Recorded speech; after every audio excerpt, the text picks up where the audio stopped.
It is all within us. Before you realize that, or how soon you realize that, will lead to either transformation or frustration.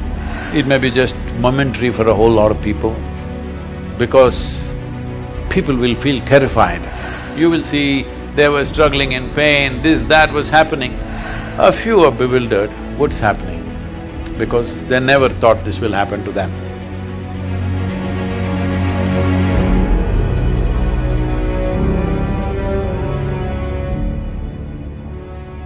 Okay, Sadhguru, I'm going to ask you to move to this poem called Human on page 112. Oh, I like that number. Mm-hmm.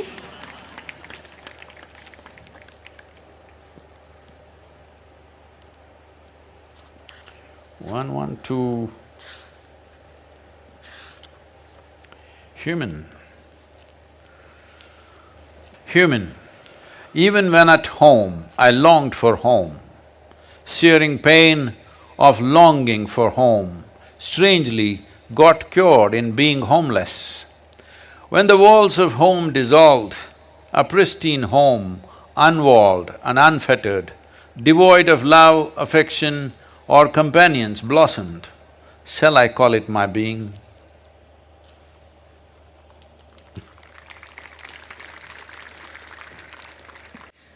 But this is a poem about home, and it is also a poem about…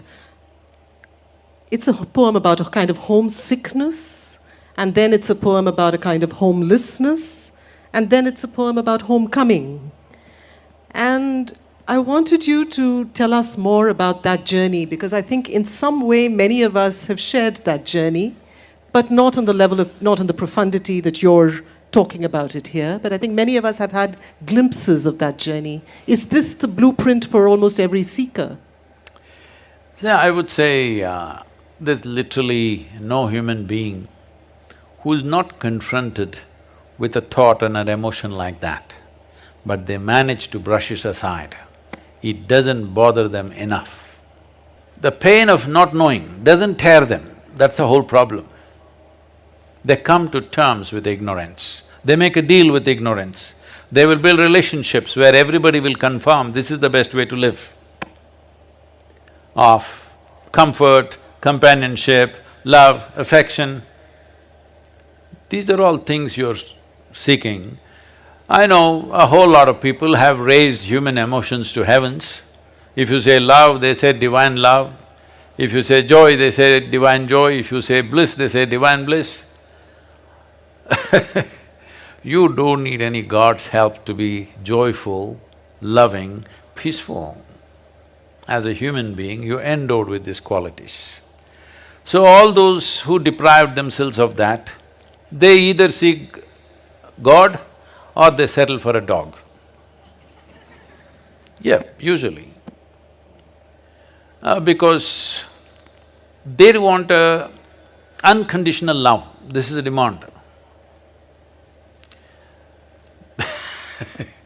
Because the nature of love is such that it's like a flower, if you don't watch it for 2 minutes, it'll fall. It'll wither and fall right there. Either you want to let it fall, or you have to nourish it every moment, or you have to concretize it. That means you take a picture and keep it on your phone screen, or you institutionalize it with marriage or this or that. So essentially, well, I'm not against any institution because institutions are needed in the world to operate, otherwise there'll be chaos. That is a different thing. But you cannot institutionalize joy or peace, like right now we think United Nations is the institution for peace. No, you cannot institutionalize peace. You cannot institutionalize joy. You cannot institutionalize love or anything for that matter. Institutions are functional instruments in a given society. I have utmost respect for them because without it, people, a whole lot of people wouldn't know how to live. You need institutions, there is a government, there is a democratic process, there are variety of things, all right? There are courts, there are parliaments. Well, 90% of the time some nonsense may be happening there, But still these institutions are important because without that there will be total chaos. So I'm not talking against institutions, but institutionalizing things that happen within a human being is a silly effort. But is it possible to embark on a journey without this sense of homesickness? See, let one human being honestly say, when you are with your most loving parents, however doting and wonderful they were to you, that you never felt this is not where you want to be. That is a dishonest human being. Because love gets tedious, somebody's fondness gets very tedious, comfort gets tedious. Because the nature of life is, it wants to constantly expand. If there is no room for expansion, it doesn't matter you are kept in a whatever, I won't use because everybody uses the word golden palace. I think golden palace is totally unaesthetic in my my visual perception. I hate golden palace, but whatever is the most wonderful palace, or as you say Shangri-La or whatever, it'll get tedious. All the heaven-bound people, they don't know how bored they will be within 3 days in that place of goodness. So I'm saying it doesn't matter, it's not because there's something wrong with your parents. They may be most wonderful people, but the very nature of a human being is such. Only if you are a pet animal, if you have reduced yourself to that, you're just happy with the meals that you're getting and somebody is fondling you once in a way and you're happy with that. For that you must be a pet animal, you should not be born as a human being. Once you're born as a human being, it is natural wanting to break barriers. So when you're young as a child or a teenager, you think barriers means they're all physical. Before you understand, the barriers are not really physical. Whether you build your own house or you live in your parents' house or you live in a slave master's house, the house and walls are not the barrier. It is all within us. Before you realize that, or how soon you realize that, will lead to either transformation or frustration. And this homelessness, this whole phase of vagabondage, of being a nomad, you have poems about being a nomad. Is that also an intrinsic part of every seeker's journey? See, do not separate seekers and non-seekers, everybody is a seeker. Some quickly compromise, some endure. There is nobody who is not a seeker. Some seek and forage within their own limitations, some want to seek, some seek in a safe manner, some seek dangerously. But there is nobody who is not a seeker, everybody is a seeker. And therefore this period of homelessness or vagabondage is universal? It may not be a period for everybody, it may be just momentary for a whole lot of people, because people will feel terrified when they feel, if they just look at it and see actually, just the nature of life. Forget about your home.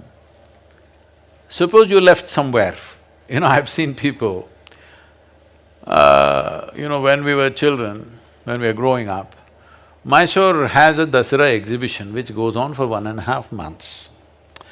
So this is a place where all the youth will go and hang out and, there are things to eat and a lot of entertainment, shows going on, music going on, various kind of circus elements and all things going on.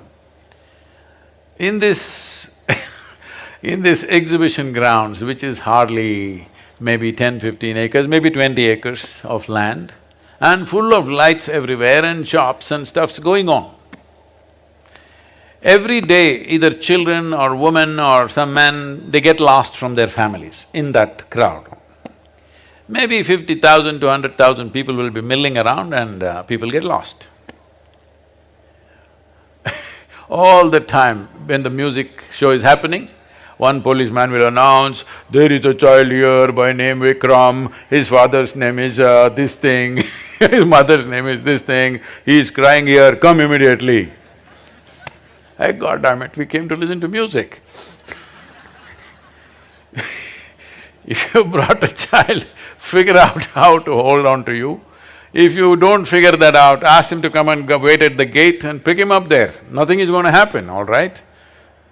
These are not times where great amount of kidnappings happening, anything in Mysore. Nobody kidnaps you in Mysore. At least nobody kidnapped me. So, this ridiculous thing, and grown-up women, they're lost from their husband or their family, bah, crying in the middle of the road, bah, bah. It's a well-lit place, the whole damn place is overlit, all right? There were no phones, that was the only thing. All you have to do is go near the gate and wait, or if you're a car or a motorcycle, go and wait there, or just stand there. Let's see if your man wants to find you or not. I'm saying they will be… Even men, I have seen grown-up men crying loudly because their wife or their child had gone somewhere. Unbelievable. So this sense of being lost, nothing, you don't have to drop them in the middle of Kalahari or something. In Mysore, Dasara exhibition I know Mysore people will be listening and say, how can Sadhguru speak like this? Does he know the pain of getting lost in Dasara exhibition? I'm saying this is how people are. I've seen people in the jungles when some of my friends came with me, in the forest, not even deep inside, just in the borders of the forest. Somewhere they go here, there and they get lost. They just few meters away somewhere and they can't see us. Bah! They start crying. Grown-up boys. I've been lost in the forest for days and weeks, don't know where the hell I'm going. I know if I keep walking, some road, something will come, because I know how wide Western Ghats are. At the most 150, 200 kilometers if I walk, I will come to the coast or to some city.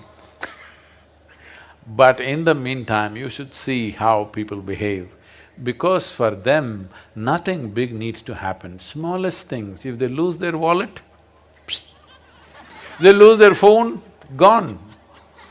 Everything is gone, all right? So they don't have to lose their life. This is why I said, when a time comes when you're going to lose your body and everything that you know as life, either terror will come when they first realize that, but slowly as life starts ebbing, it gives you a certain anesthetic.